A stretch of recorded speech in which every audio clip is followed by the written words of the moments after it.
Hi. So my question is about The Chosen. I wrote it down, so I'm just going to read. Okay. So The Chosen is like a free series about the life of Christ.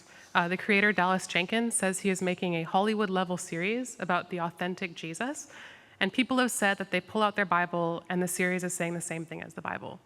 However, its connection to Mormonism concerns me. Jenkins has said, after reviewing the Mormon texts, that the Mormon Jesus is the same as our Jesus.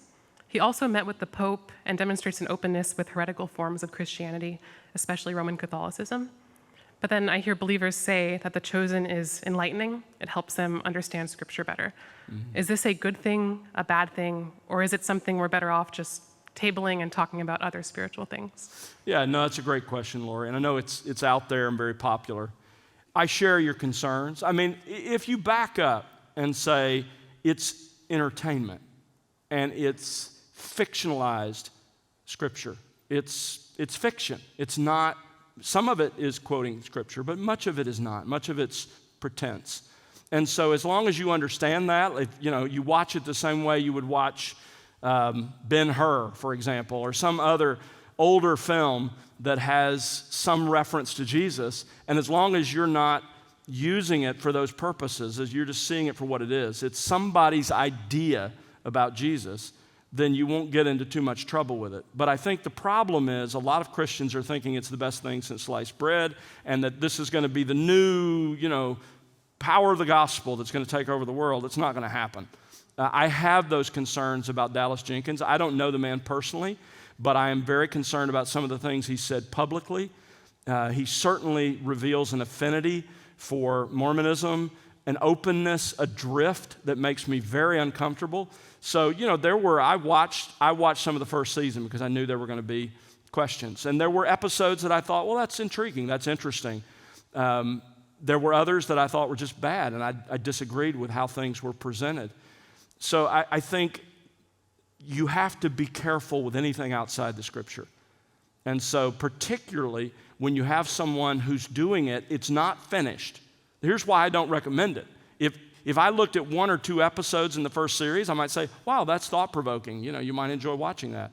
But the problem with that is it's not done. I don't know where it's going. I don't know how he's going to finish the story. And I know some of what I've seen I don't like. I don't like, for example, the way John the Baptist is presented as a nut. He came across as a nut, but he wasn't a wild-eyed crazy man. He was a prophet of God.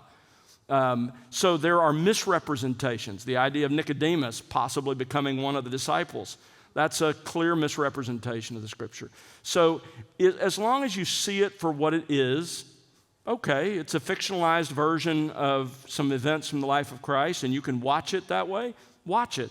But my concern is that some Christians will think this is the real thing. This is how they ought to read their Bibles. Rather than watching the films through the lens of Scripture, they're reading their Bibles through the lens of The Chosen. That's exactly backwards.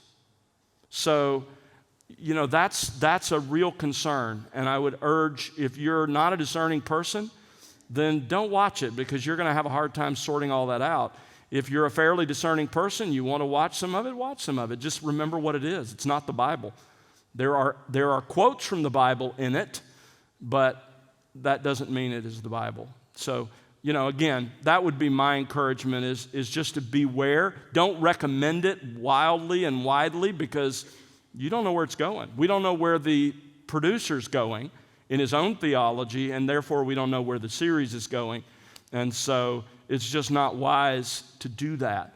So the verdict's out is what I would say, but what we've seen so far is cause for concern, and the way some Christians respond to it is cause for concern.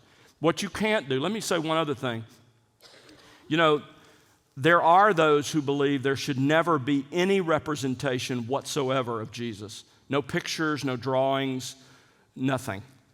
And while I don't believe that the second commandment forbids that, I do think that you have to be careful of potentially violating the second commandment.